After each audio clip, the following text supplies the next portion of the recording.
আসসালামু আলাইকুম বন্ধুরা, আশা করি তোমরা সব ভালো আছো। আমিও ভালো আছি। মাগরিবের নামাজ হয়ে গেল, তার অর্ধেকটা করে নামাজ পড়তে বসেছিলাম। নামাজ হয়ে গেল, নামাজে বসে আছি।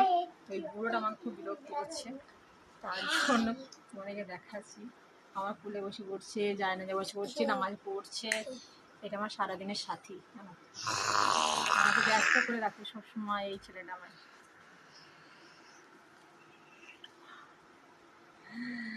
সারাদিনের সাথে। এটা আর বক বক করা পাখি, টাইম পাস করার হাতি, সব কিছু আমার আমার আমার আমার দুনিয়া।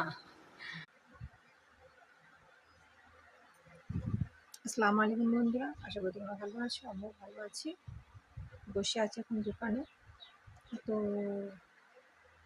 এখন বাজছে 10:30। আর সকালে কাজকর্ম করে চলে এসেছি। আবার গিয়ে পরে করবো, যেহেতু রোজা চলছে সেরকম কাজকর্ম অতটা নেই।